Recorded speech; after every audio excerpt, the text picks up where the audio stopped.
Took a look in the bucket this morning. The rain finally stopped. Yesterday it legitimately rained for like the whole day, and so the rain finally stopped. I took a look in my bucket, and over the last 2 days I got about 3 inches of rain. I did have a bucket sitting outside. I did not notice that it was there, but it's been sitting outside, and I have about 3 inches of rain in it. And so over the last 2 days I got about 3 inches of rain, and then I got like another 50% chance of it raining today, a little bit, and another 50% chance of it raining again on Friday. But this is one of the animals. This is one of my bigger heifers right here, and she's gonna be going to she's gonna be one of the ones going to the market next. You can tell how big she is just if you stand here and look at her.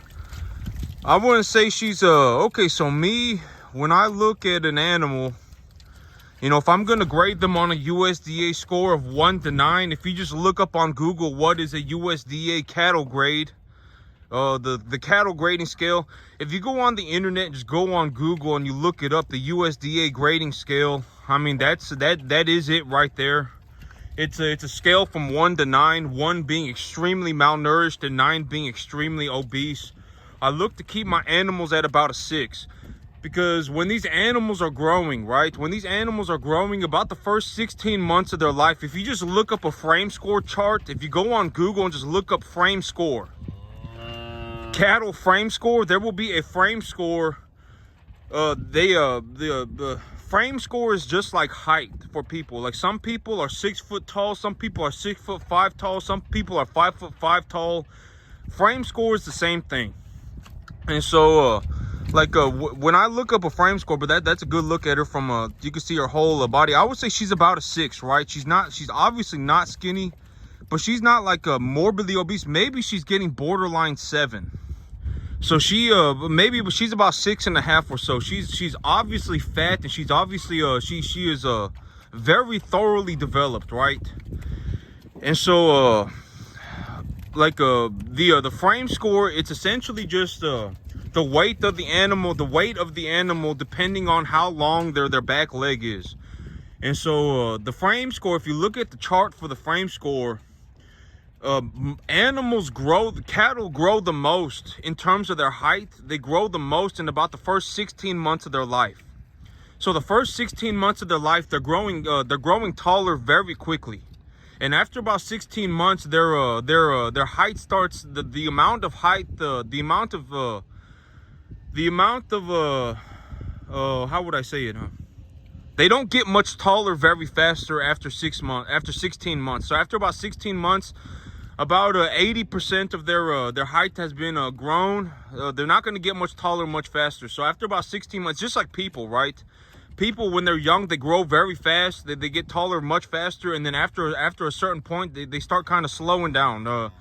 And so it's the same way. Cattle, they grow taller much faster for about the first 16 months. And so the first 16 months, it is very difficult to put a lot of fat on an animal, unless they are genetically predisposed to develop a lot of fat. There are some like if we were going to look at like the top 0.1% of fat accumulation in cattle, like there are some cattle out there, if they get put, okay, so, and it's also, it can also, their diet can also be a very big factor for this. Like, some animals from a very young age, they can be put on a very high energy ration, but my animals are put on grass, right?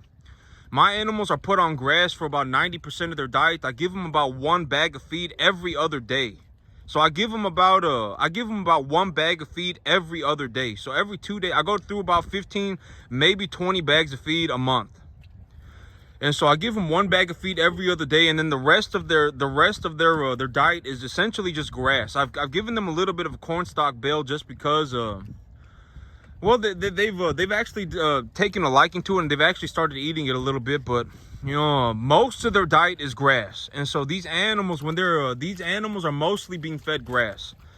And I don't give them any growth hormones either. If I gave them growth hormones and put them on a high energy ration diet, they probably would develop fat faster at a younger age. But most animals, in just most circumstances, will grow the most in the first 16 months. And after the first 16 months, the growth rate will slow down. And when they start slowing down, that is a very good opportunity to put fat on the animal.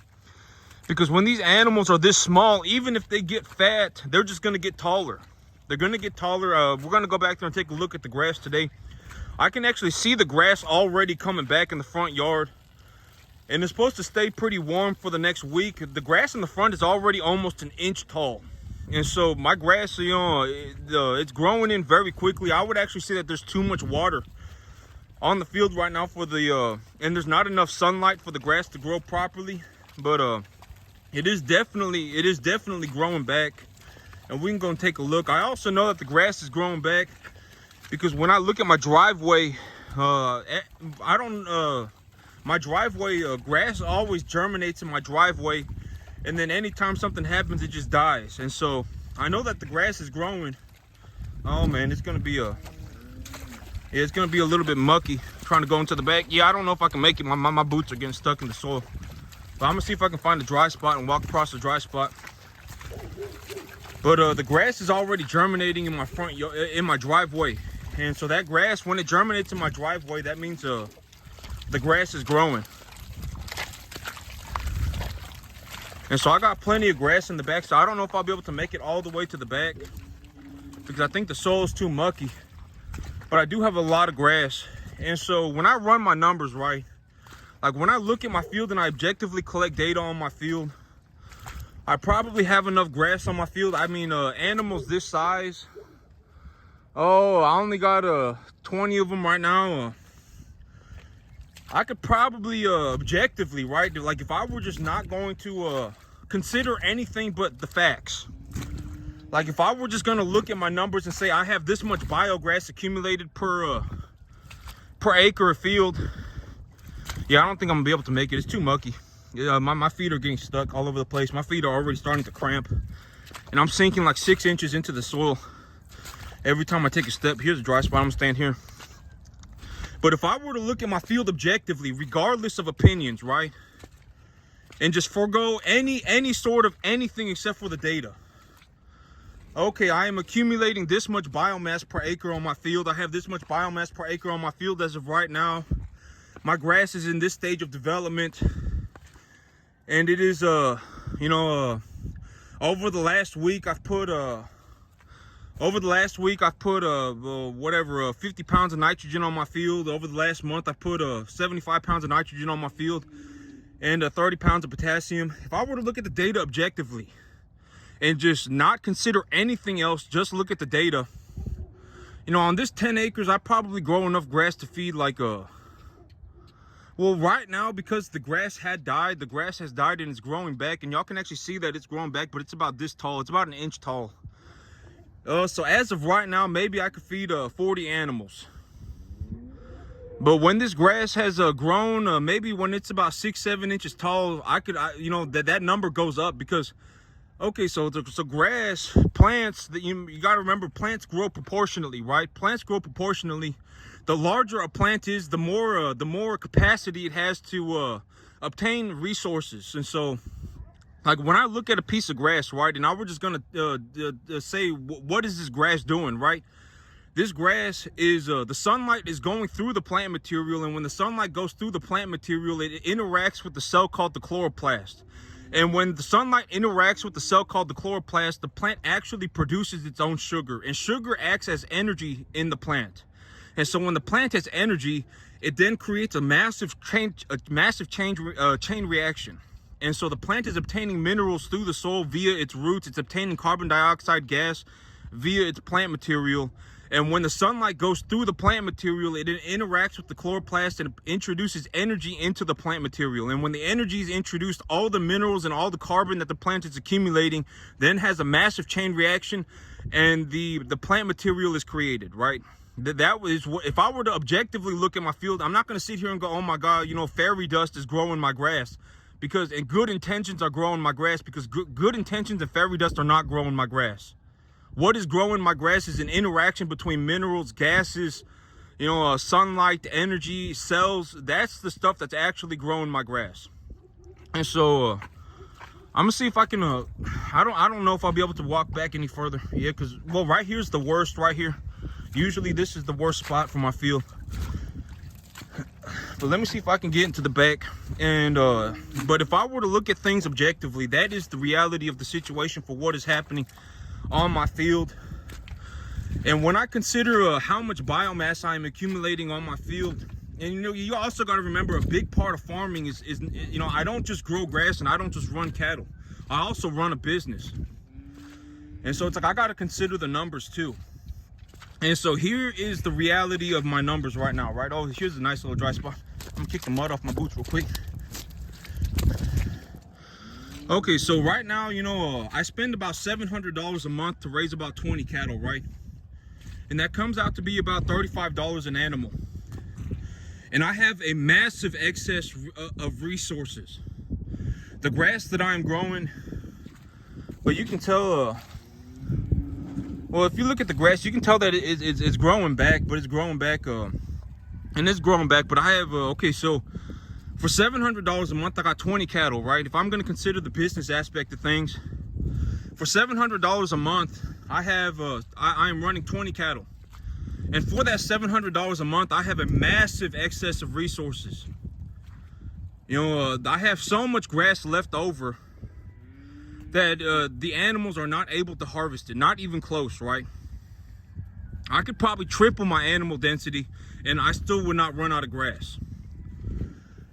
And so, oh, this is actually a nice little, oh yeah, because the animals, they got a little walking trail over here and it's very compacted. They've actually compacted this this portion of the field, so because they've been walking on it non-stop, and so it's actually kind of dry. But if I consider the business aspect of things, it's like, okay, well, right now I got 20 animals. I have a massive excess of resources. I'm using about $35 an animal to put about $120 worth of gain on them a month. But here's because okay, here's the numbers. So if I'm gonna talk about business, if I put $35 into an animal and that $35 puts 80 pounds on an animal and I get $1.50 a pound, that's $120 that I've made on that 35. But even though I've done that, it may sound good, but when I look at the reality of my situation here, I have a massive excess of feed resources, right? I'm barely touching any of my feed resources. And so it's like, okay, even if I spend the same amount of money, the $700 a month, if I just spend if I invest $700 a month and I put 30 animals on my field, now we're talking about less than $25 an animal. So I'm spending about like $22.50 an animal, right? And so my costs are cut by a third. So I can reduce my expenses per animal by a third and still have the same result. And so if I have 30 animals on my field, it's not like, oh my God, I got 30 animals, now I need to put an extra $100 a month into my farm. It's like, I have so much left over that even if I add 10 animals to my farm, it's not gonna make a difference. And so that is the reality of the business side of things. I can cut my expenses by a third and still have the same, well, I can make myself more money every month. And it's not like I'm gonna have to do anything more. I still, the amount of grass that I'm growing right now, the amount of money that I'm putting in towards my grass right now, it's producing enough grass that I could, oh man, I'm not gonna go back any further because then I'm gonna have to walk back, and I don't really want to have to walk back through this either. But it's like, if I just keep investing the same amount of money, I can make more money on the money that I'm investing. And I could, and it's not like I'm gonna have to put more money into this thing. And that, that's one of the, if we're gonna talk about business, that's one of the you would be people would be very surprised. Like if you actually think about the world for what it is, people would actually be surprised. Like a lot of people, they say, oh my God, if I had the money, I would farm. If I had $700 a month, I would run 30 cattle. If I had that money, I could grow grass too. A lot of people, they think like that, but people would be very surprised. Like the smallest amount of money, like if I gave let's say I found somebody and they said, oh man, yeah, I want to farm like this too. I want to farm like this. If I had the money, I would farm. If I had $700 a month, I would go and be a farmer too. And that is how they think. And you would be surprised. People would be surprised. If I gave them $700, you would never see them again. They would never talk about farming again until they ran out of money. They would go do something else. They would go and they would buy new clothes. They would go to the restaurant. They would go to the bar. I mean, you would be very surprised. And so it's like, you know, farming, it's more of like a, and I think that this is true about anything. It doesn't just have to be farming. It can be anything. You know, because me, the path that I chose in my life was to be a farmer, right? And people can do anything that they want. You can go and be whatever, right? You can go and be a carpenter. You can go and be whatever you want. But me, I chose to be a farmer. And so, you know, the things that I talk about, they're gonna come from farming. But people would be very surprised. Like, let's say I gave him $500 a month to buy 10 acres, right? Like, I gave him $500 a month to buy 10 acres, and then I also gave him $700 a month to grow grass and to run cattle. The people, they would not just turn around and magically become a great farmer because they had the money. It's not like, oh my God, I got $1,200, now I got the money, now I can go and become a farmer. People would be very surprised. A lot of people got a lot of problems, and it's usually not anything to do with money.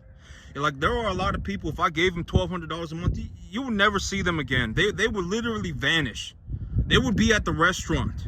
They would be, you know, buying new clothes. They would go and buy themselves a new car. They don't care about the business. And so, you know, that's the thing. You can't teach people to care. And it's like, you know, even if you don't have money, you should care a lot. If you do have money, you should care even more. And that's the mindset that is very hard. You know, it's very hard on people, and that's why a lot of people don't make it. And they always come up with some lame excuse, right? Oh my God, I couldn't make it because I didn't have the money. Oh my God, I couldn't make it because I didn't have the time. Oh my God, I couldn't make it because it was too hard. Whatever it may be. And you know, but people, I think people would be very surprised if you actually take a look at the world for what it is. Because, you know, like me, if I lose money, nobody comes to help me, right? Nobody's like, oh my God, I'm so sorry that you lost, you know, you lost 30 grand. Let me pitch in a little bit. Nobody does that. And so, I mean, you know, what's fair is what's fair, right? If we actually going to consider what is fair is actually what's fair. And, you know, I spent my whole life to learn how to do this. And, you know, even now I do it on a daily basis. Even if I make money, I don't spend money on anything except for my business. And so what's fair is actually what's fair. And so, but I mean, you know, it may sound harsh and it may sound whatever, but a lot of people, if I gave them $1,000, they would never talk about, if I gave them $1,000, they wouldn't go, oh my God, now's my chance to become a farmer. Oh my God, now's my chance to go and plant 10 acres of grass and run 30 cattle. A lot of people wouldn't do that. They would, you know, they would be at the restaurant. They would go and buy themselves a new car. They would go and do something else. They would not put the money into their business. They're not going to go, oh my God, now's my chance to read a book. Oh my God, maybe I should go and read some papers or read a book on soil minerals. You know, you can pay some people, you know, whatever it may be. They're not going to go, oh my God, now's my chance. Now that I got the money, I can go and read a book. Now that I got the money, I can go and, you know, whatever, right? I can give somebody $1,200. You know, I can give some, like, this farm cost me $700 a month to run, and it probably makes me a $3,000-$4,000 of net profit a month. And, you know, if I gave somebody $700 right now, if I give somebody $700 a month, they wouldn't just magically turn around and become a farmer and make $3,000-$4,000 a month. They wouldn't. And you would be surprised. And I know that may be very harsh. And that may sound very whatever, rude or arrogant or whatever, right? Not even arrogant. It may just be whatever. But you would be surprised. People would be surprised if they actually took a look around and saw what they saw. And acknowledged what they saw. It's not like, oh my God, I got $700. Now is my chance to make myself an extra 50 grand, right? People are not going to think like that. Most people aren't. They got a lot of problems. Oh my God, you know, now I got $700. Now I'm going to go to the restaurant. Now I'm going to go and buy myself a new car. Now I'm going to go and do whatever, right? They're not going to be like, oh my God, this is my chance to put my money back into my business. This is my chance to read a book. This is my chance to learn something new. Almost never. And that's one of the big things that saved me. If I'm going to talk about just one of the things that saved me this year, that really saved me, was that when I made my money, I did not spend my money on anything except for my business. I didn't even buy myself a new pair of shoes. I didn't buy myself a single t-shirt. Didn't go to a single restaurant. The only thing that I did was put my money back into my business. And that really saved me this year. Because I know I lost some money, but I managed to save myself. And that's it for me today, YouTube. Y'all have a good one.